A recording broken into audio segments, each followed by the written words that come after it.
आदरपूर्वक नमस्कार केला साधूला. साधूला आत बोलवलं, बसायला जागा दिली. बसायला जागा दिल्यानंतर साधूला पाणी प्यायला दिलं. साधू त्या कुंभाराच्या घरामध्ये एका कोपऱ्यामध्ये बसला. इकडे ते पाहत असताना कुंभाराने एक मडकी ठेवली होती. त्या मडक्याकडे त्या साधू महाराजांचं लक्ष गेलं, कारण एका साईडला डिझाईन मडकी ठेवली होती आणि एका बाजूला एकच मडकं ठेवलं होतं.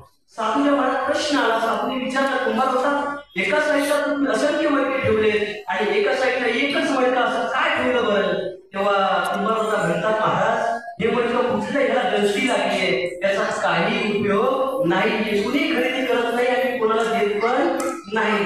माझ्या साधूने विचार केला, संतांनी विचार केला. त्यांनी सांगितलं, साधू महाराज म्हणले, कुंभार होता मला हेच मडकं पाहिजे.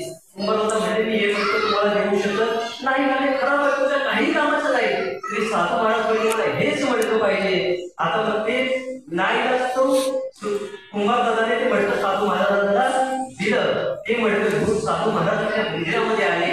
मंदिरामध्ये आल्यानंतर साधू महाराजांनी ते मडकं धुतलं आणि ते धुतलेलं मडकं जे होतं ते शिवलिंगाच्या पिंडीवरती ठेवलं. आता त्याला गंमत अशी व्हायची, जेव्हा मंदिरात लोक शिवलिंगाच्या पाया पडायचे तेव्हा त्या मडक्याही लोक लावायचे. त्याचा समाधान लोकांना व्हायचा. मला सांगा दादा, ते निर्जीव गोष्ट मातीचं मडकं त्याचं काहीच काम नव्हतं, फक्त ते संतांच्या संगतीत आलं आणि संतांच्या नजरेत बसलं म्हणून त्याला देवप्राप्ती झाली. एखाद्या निर्जीव गोष्टीला जर देवप्राप्ती होईल असेल तर भगवंताने हा दुर्लभ मनुष्य देह दिलाय, हा जर संतांच्या सानिध्यात टाकला, एक ना एक दिवस संतांच्या संगतीत राहून संतांच्या विचारधारेत जर आपण वागलं, त्या जीवाचं 100% त्याला कल्याण होईल. म्हणून आपण संतांच्या मार्गाने गेलं पाहिजे. आपण आपल्या मार्गाने चालतो आणि कुठेतरी आपण पडतो आणि पडल्यानंतर आपल्याला कुठं जायचं समजत नाही, कारण मग आपला परमार्थ कधी थांबला जातो. म्हणून संतांच्या संगतीत राहून तुम्ही जर ध्येय कराल, पुढे वाटचाल कराल, तर संतांचा महिमा अगाध आहे. तर तुकाराम महाराजांनी सांगितलं, संत समाधी धरावी आवडी, करावी तातडी परमार्थाची. आणि तातडी परमार्थाची तेव्हाच होते जेव्हा संतांनी सांगितलेल्या गोष्टी लक्षात घेतात आणि त्यानुसार चालत असतात. दादा, संतांचा महिमा एवढा सुंदर आहे दादा, कारण माणसाला हा दुर्लभ मनुष्य जो देह मिळालाय तो संतांच्या संगतीमध्ये मिळाला. महाराज, संतांचा महिमा संतांना माहित नव्हता. एकदा नारद मुनी देवाजवळ गेले, विष्णुदेवाकडे. देवाला सांगितलं, नारद मुनी विचारलं की विष्णुदेवा, अरे संतांचा महिमा काय असतो, तू मला सांग. संत संगतीने लाभ काय भेटतो, तू मला सांग. आता विष्णुदेव हसले, म्हणाले, एक काम कर नारदा, मृत्यू लोकांमध्ये जा.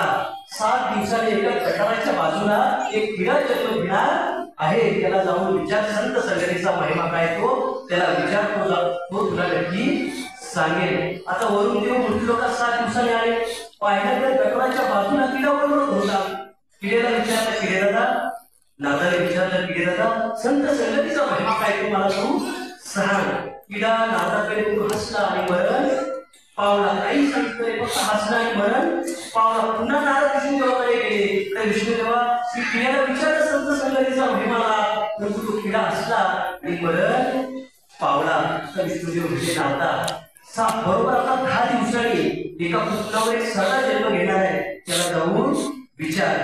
नारदाला महिमा लक्षात घ्यायचा होता. नारदा पुन्हा मृत्यू लोकांमध्ये आले.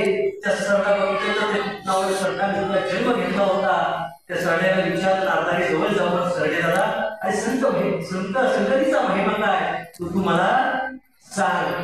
पुन्हा तो सरडा नारदाकडे पाहिलं आणि हसला आणि मरण पावला. पुन्हा असं झालं, 2दा झालं, 3दा झालं. शेवटी एका नारदाकडे गेले. विष्णुदेवाकडे नारदांनी सांगितलं, जेव्हा तू ज्याच्याकडे पाठवलंय तो मरतो. मी पिढ्याला विचारलं, तोही मेला. सगळ्याला विचारलं, तोही मेला. तर देव म्हटले, आता एक काम कर, एका शेतकऱ्याच्या घरामध्ये एक गायीच्या पोटी मासून जन्म घेणार आहे, त्याला जाऊन विचार. पुन्हा नारद मुनी आले मृत्यू लोकांमध्ये, पुन्हा विचारलं, पुन्हा ते तत्पुरात झालं. आता भीती वाटायला लागली, ज्याला विचारला तो मरतोय. आता सांगितलं विष्णुदेवाने सांगितलं नारदाला, आता नारदा आहे शेवटचं कर. अनेक 50 वर्ष तरी राजाला मुलगा झालेला नाही, पण आता त्याला एका वर्षानंतर मुलगा होणार आहे, त्याला जाऊन तू विचार, नक्की तुला सांगेल. नारदाने विचार केला. 50 वर्षाच्या नंतर त्या राजाला मुलगा होणार आहे आणि त्याला विचारलं आणि तू जर मरण पावला तर आपली काही सुटका नाही. परंतु देवाने सांगितल्यानंतर संत ऐकतात. संत मोठे लोकांमध्ये आले तर राजाला मुलगा झाला होता. राजवाडा गजबून केला होता. राजवाड्यामध्ये गेल्यानंतर नारदाचं आदरपूर्वक सन्मान केला. नारदाची सेवा केली त्या राजवाड्यात. जवळजवळ गेला तो नारद राजाच्या मुलाजवळ आणि त्याने विचारलं की त्या मुलाला विचारलंय की मला देवाने पाठवलंय संत संगतीचा लाभ काय तुला तू सांग. ते म्हणून हसलं पण मरण नाही पावलं. त्याला त्यांनी सांगितलं त्या राजाच्या मुलाने तुला ज्याने पाठवलं आहे त्याला घेऊन ये म्हणून तुला सांगतो. आता नारद मुनी विष्णुदेवाकडे गेले. विष्णुदेवाला घडलेला प्रकार सांगितला. आता नारद मुनी भेटले विष्णुदेवा तुम्ही माझ्यासोबत चला कारण तो तुम्हाला बोलवतोय. विष्णुदेव नारदाबरोबर राजवाड्यामध्ये आले. मुलाच्या समोर उभे राहिले. नंतर ते विचारलं आता तू सांगितलं देवाला आणायला. मी देवाला समोर आणला मला संत संगतीचा महिमा काय तो सांग. ते पोरगा हसलं आणि म्हणायला लागलं नारद मुनी तुम्ही जेव्हा माझ्याकडे पहिला आला तेव्हा मी पिढ्याच्या जन्मात होतो. तुमची भेट झाली. माझी त्यातून मुक्तता झाली. मला सरड्याचा जन्म भेटला. पण पुन्हा तुमची संगत लाभली. मला पुन्हा बढती झाली. पुन्हा मला वासनाचा जन्म भेटला. पुन्हा तुम्हाला संगत लाभली आणि मनुष्य असा दुर्लभ देह मला तुमच्यामुळे मिळाला. आणि नुसता मनुष्य देह मिळाला नाही तर जन्माला आल्या मला देवाचं सुद्धा दर्शन झालं. हा दादा संत संगतीचा लाभ आहे. तुम्ही संतांच्या संगतीत जर राहिलात ना तर हा मनुष्य जन्म पुन्हा मिळतो. तर हा दुर्लभ आहे. तुला मिळत नाही. तर यशस्वी व्हायचं असेल पुढे जायचं असेल भगवंत करावं असं वाटत असेल तर संतांच्या संगतीशिवाय पर्याय नाही. संतांनी जे तुम्हाला आम्हाला दिलंय नाही का.